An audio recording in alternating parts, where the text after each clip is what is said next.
이번에는 90회 실무 시험 내용을 가지고 한번 풀고 직접 실습을 해보는 시간을 갖도록 하겠습니다. 금정문구고요. 공구공사 여러분 교재에도 있고 아니면 다운로드 받아서 풀 수도 있죠. 문구 잡화 판매하는 개인 기업이고요. 7기예요. 그럼 가장 먼저 시험 문제에 나오는 게 1번에는 사업자 등록증이 나올 거예요. 사업자 등록증이 나왔을 때 3개 틀린 걸 여러분들이 수정할 수 있는데 여기 우편번호 입력하지 않아도 무방하다고 했으니까 한번 볼게요. 아마 주소가 틀려 있나 봐요. 이 내용이 나와 있는 거 보니까. 그럼 여러분들이 우편번호 입력하지 않아도 된다라고 하면 워드로 부산광역시 금정구 수림로 이런 식으로 입력을 하면 되겠죠. 그래서 틀린 부분 3개 찾아내는데 주소가 틀려 있기 때문에 주소 여러분들이 입력해 주고요. 사업자 등록번호 아마 빨갛게 표시가 되어 있으면 수정해 주면 되고 종목이 장난감에서 문구로 고쳐주시면 되고요. 지금 문구로 되어 있으니까 이 부분이 틀려 있나 보죠.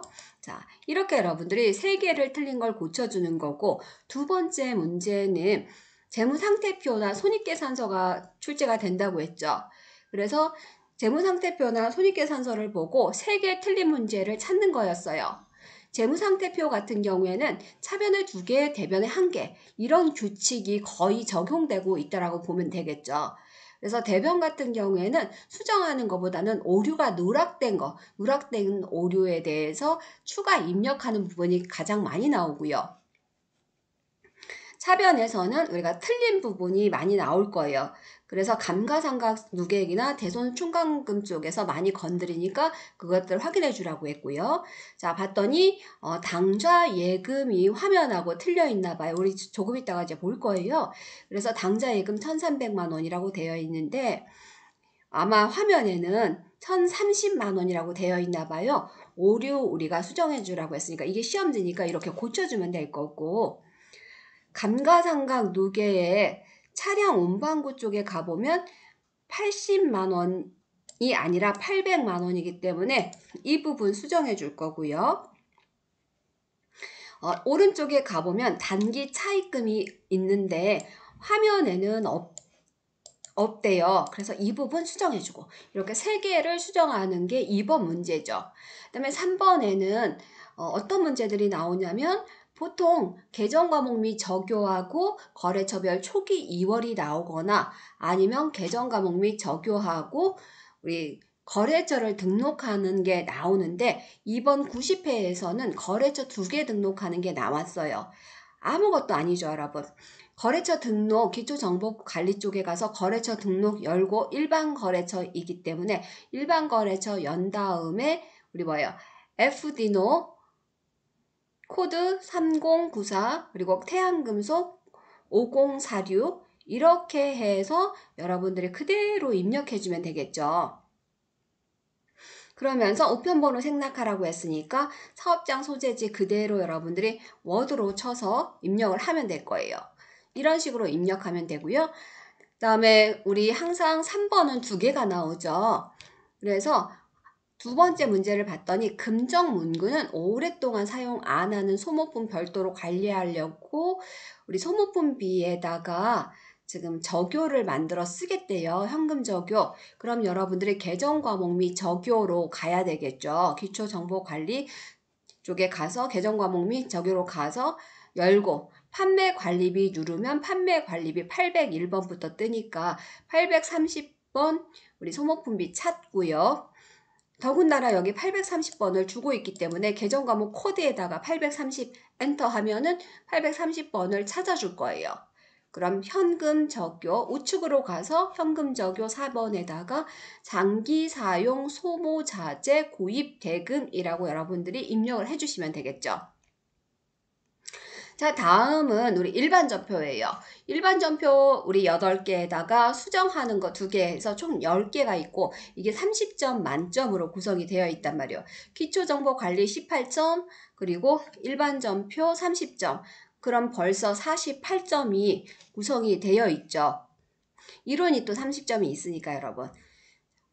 그래서 지금 7월 13일날 보면은 오토바이에다가 기름을 넣고 있어요. 주유를 하고 있기 때문에 차량 유지비라는 항목으로 차 아닌데요, 오토바이인데요, 그러지 말고 지게차든 오토바이든 전부 차량 유지비로 기록을 할 거예요. 그래서 주유비 신용카드로 결제하고 신용카드 그 전표를 받았어. 그럼 여러분, 우리가 이제 차변의 차량 유지비, 대변의 미지급금인데 시험에 가보면 항상 지금 2만 원이네요. 이렇게 기록이 되어 있을 거예요. 답이 제가 일부러 다 표시해놨는데 차량 유지비 2만원, 미지급금 또는 미지급 비용 2만원 이렇게 돼 있을 거예요. 근데 내가 미지급 비용을 지웠어요. 왜? 우리 회계를 배우는 입장에서는 미지급금과 미지급 비용을 구분해야 되죠. 미지급금은 기간이 안 지난 거고 미지급 비용은 기간이 지난 거고 이렇게 구분을 하기 때문에 시험에는 그렇게 되어 있지만 우리 회계 배운 입장에서 미지급금이라고 쓰는 습관을 들여야 되겠죠. 그래서 미지급금이라고 써주시면 좋을 것 같아요. 미지급금은 채권 세무 거래니까 반드시 거래처에 입력해 줘야 되겠죠. 다음은 8월 12일 주차장으로 사용할 토지 2천만 원에 우리 준선 상사로부터 매입을 했어요. 우리 회사 주차장으로 사용을 할 거예요. 자, 이러면 우리가 토지라고 쓸 수 있단 말이에요. 매입하고 대금은 당좌 수표를 발행해서 지급했으니까 이 문제에서는 핵심이 뭐예요? 자, 토지는 우리가 2천만 원 당연히 토지로 쓰는 거고요. 당좌 수표 발행했으니까 당좌 수표는 우리 당좌 예금이라는 항목으로 기록을 할 거예요. 당좌 예금이라고 기록을 해줄 거고 토지의 취득세, 등록세, 부동산 중개, 수수료 전부 다 우리 토지라고 쓰기 때문에 이 부분 여러분들이 확인을 해주셔야 되겠죠. 그래서 토지를 쓸 때 토지 실제 매입 가격 2천만 원 플러스 취득세 92만 원이니까 2,092만 원. 그리고 당좌수표 발행해 줬으니까 대변에 당좌예금 2천만 원. 나머지 취득세는 현금으로 지급했기 때문에 현금 92만 원. 그래서 차변, 대변 여러분들이 입력해주면 될 거고요. 3번으로 가서 9월 11일 사업주가 가정에서 사용할 목적으로 우리가 이제 인출금이라는 내용이 나온다. 인출금 같은 경우에는 회사 사업주가 자기 집에서 사용할 목적으로 컴퓨터 사도 우리가 인출금, 회사 돈 가져가도 인출금, 그다음에 회사 상품을 가지고 가서 누구 선물로 줘도 인출금. 다 이렇게 하죠. 그리고 인출금 같은 경우에는 추후에 끝까지 갖다 놓지 않으면 자본 내에서 대체하기 때문에 12월 31일에 자본금, 인출금 이런 대체 분계를 12월 31일에 결산 때 하는 거였기 때문에 우리가 이 부분을 배운 적이 있단 말이에요. 자, 입력해보면 사업주가 컴퓨터 사는데 자기 집에서 살 거를 회사 카드, 국민카드로 산 거예요. 그럼 우리는 차변에 인출금 100만 원, 대변에 미지급금, 국민카드 100만 원 이렇게 여러분들이 기록을 해주시면 되겠죠. 일단 얘도 채권 채무 거래이기 때문에 반드시 거래처를 입력해 줘야 되겠죠. 네 번째는 지금 보니까 부동산 계약서예요. 임대차 계약서고요. 지금 임차, 월세 계약서예요. 내가 누군지를 이제 봐야 되겠죠. 금정문구는 소유한 창고를 민철산업에게 임대하기로 하고 우리는 지금 금정문구이기 때문에 민철산업에다가 임대를 하는 거예요. 그러면은 임대보증금 잔금을 민철산업이 발행한 당좌 수표로 받았어요. 자, 내가 월세 받는 사람인데 보증금도 잔금을 받았어요. 지금 현재 수표로 받았기 때문에 얘는 현금이라고 회계 처리를 할 거예요. 계약금은 계약서 작성일인 7월 1일에 현금으로 이미 받았기 때문에 별도의 영수증을 발행해 줬대요. 지금 10월 1일 날은 보증금, 잔금만 받는 거예요. 계약금 미리 받았어요. 그땐 선수금 처리했겠네. 자, 7월 1일 날 현금, 우리가 임대보증금, 선수금 받았고요. 지금 10월 1일 날은 뭐예요? 잔금 받는 거예요. 자, 한번 볼게요. 임대보증금은 저희 부채예요, 여러분. 자, 그래서 지금 봤더니요. 원래 보증금이 1,000만 원이고요. 계약금 100만 원이에요. 그럼 우리가 계약금 받을 때 이거 했겠다.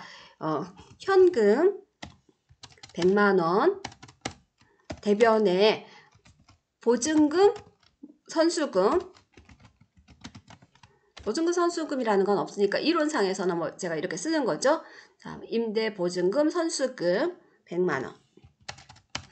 이렇게 썼을 거예요. 그럼 여러분, 우리가 보증금을 받고 선수금을 받아서 실제 이제 계약을 잔금까지 해서 완료되는 시점에서는 어떻게 해주면 돼요? 저희 이제 현금, 잔액 들어오는 거 있겠죠? 900, 계약이 1,000만 원짜리니까. 그 다음에 이제 이거 보증금, 선수금은 원래 부채예요. 아직 건물을 임대를 넘기지 않았기 때문에 부채인데 임대를 넘기는 순간 보증금, 선수금은 없어지면서 대변에 임대 보증금 1,000만 원. 이렇게 완료가 되겠죠. 임대 보증금 같은 경우에는 뭐예요? 채권 채무 거래이기 때문에 민철 산업 있어야 되고요. 선수금도 채권 채무 거래이기 때문에 반드시 민철 산업이라는 거래처를 써줘야 돼요.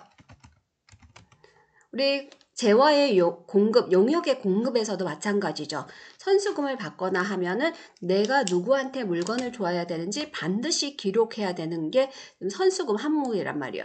여러분들이 이제 이렇게 해서 우리가 기록을 해주면 되겠죠. 차변에 지금 현금 900만 원, 선수금 민철산업 100만 원, 대변에 임대보증금 민철산업 1,000만 원. 이렇게 궁극적으로는 기록을 해주면 되겠죠. 자, 5번으로 가서요. 10월 20일 거래예요. 판매용 문서 세단기 500만 원 5대 분가 5525 2,500만 원어치네요. 세단기 500만 원 5대 분과 업무용 문서 세단기 1대에 100만, 5대가 500만 원, 문서 세단기 100개가 우리 100만 원 이렇게 돼 있네요. 판매용이니까 이걸 우리는 다른 말로 상품. 그 다음에 업무용은 비품 이렇게 부르죠. 이름도 여러분들이 기억해 둬야 되죠. 점포 문구에서 구입하고 대금은 이번 달 30일에 모두 지급하기로 했다. 하나의 전표로 처리할 것. 우리 수업 시간에 내가 하나의 전표로 처리할 것 여러 번 얘기했단 말이에요. 전표 구분 번호가 다 1번으로 나와야 된다라는 거죠. 그래서 상품을 우리가 기록할 때는 상품 500만 원이라고 쓸 거고 우리가 비품을 쓸 때는 비품 100만 원이라고 쓸 텐데 상품을 외상으로 샀을 때는 우리가 외상 매입금이라는 계정 과목을 쓸 거고 비품을 외상으로 샀을 때는 우리가 외상 매입금이라고 못 쓰죠. 그래서 상품을 외상으로 사면 외상 매입금, 상품을 어음 주고 사면 받으러움, 비품을 외상으로 사면 미지급금, 비품을 어음 주고 사면 미지급금, 비품을 카드 주고 사면 미지급금 이렇게 되는 거죠. 그래서 여러분들이 차변에 상품과 비품, 대변에 외상 매입금과 미지급금 하나의 전표로 처리하라고 했으니까 반드시 전표 번호 1번, 1번, 1번, 1번 나오게 해주면 되겠죠. 얘 먼저 기록하고 이거 나중에 기록해서 차대변을 맞춰도 되고 우리 얘 먼저 기록하고 얘 먼저 기록한 다음에 우리 차대변을 맞춰도 되죠. 그거는 실습 시간에 2개 다 해보도록 할게요. 자, 6번으로 가서 11월 19일이에요. 거래처 대전 상사의 경영자금 1억 원 보통예금 통장에서 내가 대전 상사에 1억 원 빌려줬어요. 보통예금 통장으로 보내줬어요.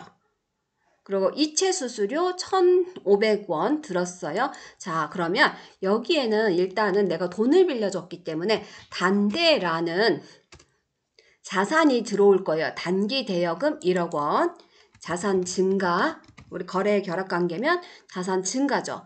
그 다음 보통예금 통장에서 보내주었기 때문에 자산 감소. 이렇게 여러분들이 거래의 결합 관계까지 만들어 볼 수 있단 말이에요. 그 다음에 우리가 수수료 비용이 있는데 수수료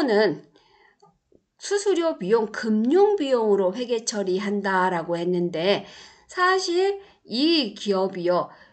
여기 보면 984번, 831번 이렇게 되어 있어요. 근데 둘 다 지금 답을 맞게 해준 건데 그 이유가 원래는 우리가 영업과 관련된 거에 되면 800번대고요. 제가 뭐 받으러 온 매출채권 이런 것 때문에 돈을 수수료를 지불하면 831번이 맞고 이 외에 금융비용이면 원래 984번으로 해야 돼요. 여기서도 금융비용으로 처리하라고 했기 때문에 수수료 비용 984번이 맞는데 명확하지 않은 게 지금 경영자금을 보내줬단 말이에요. 돈을 빌려준 게 아니라 지금 경영자금 대여를 해줬고 내가 여기 지금 원래는 여기 원칙은 여기에 맞아요, 여러분.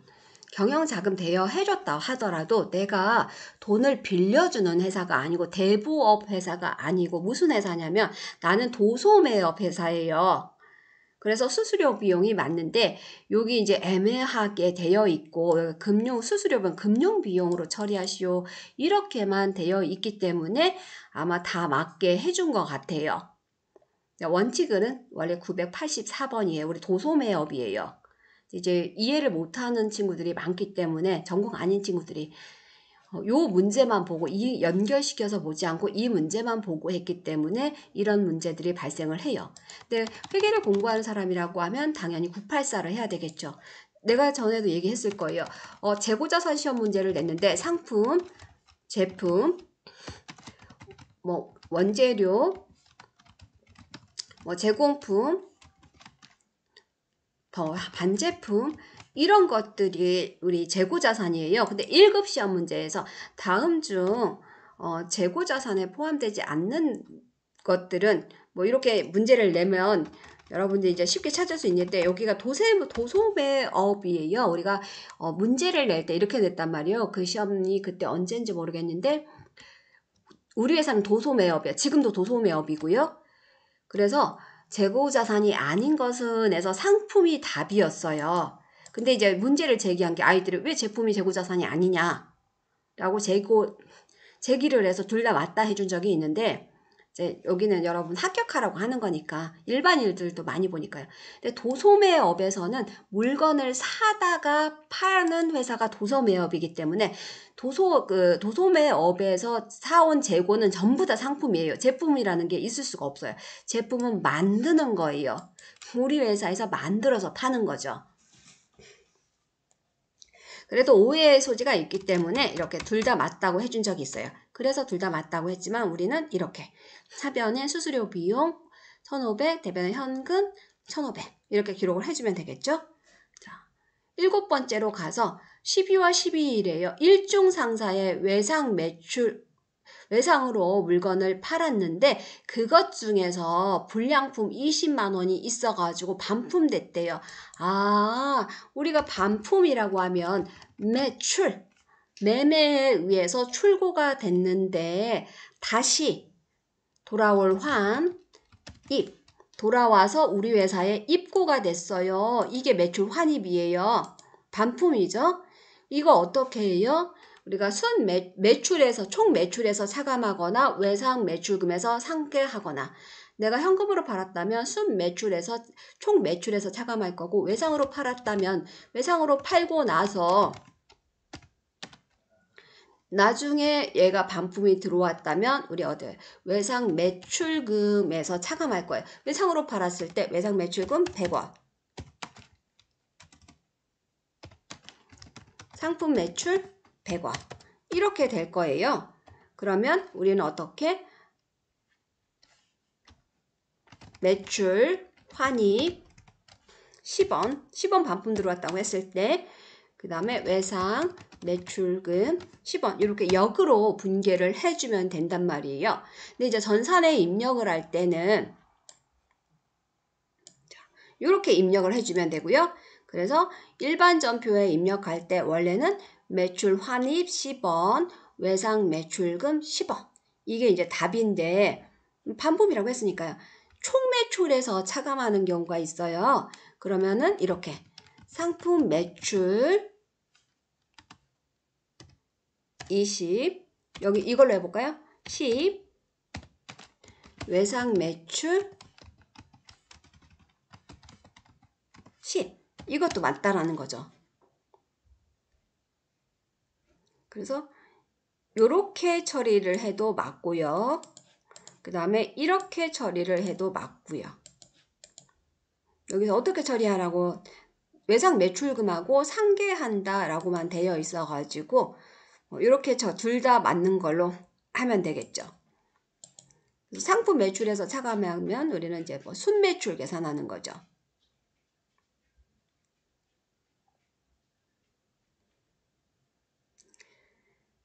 그래서 저희가 답이 지금 보면은 상품 매출 20만원, 외상 매출금 20만원 이렇게 지금 기록하기도 했고요. 그 다음에 매출 환입 20만원, 외상 매출금 20만원 이렇게 해도 되고요. 매출 환입 및 애누리 20만원, 외상 매출금 20만원. 왜 그래요? 왜냐면은요, 여러분, 이게 5분법, 7분법 이런 게 있어가지고, 얘하고 얘를 떼면은 7분법, 붙이면 5분법, 이렇게 해요. 그래서, 보통은 저희가 매출 환입 및 애누리, 계정 과목 많이 만들지 않으니까 매출 환입 및 애누리 이렇게 쓰는데, 이렇게, 회계 원리 쪽에 가면은 아주 기초 쪽에 가보면 7분법, 9분법, 3분법, 2분법 이런 걸 다 배워요. 그러다 보니 매출 환입만 쓰는 경우도 있고요. 5분법으로 해가지고 매출 환입 및 애누리 이렇게 쓰는 경우도 있어요. 그래서 이렇게 쓰는 거예요.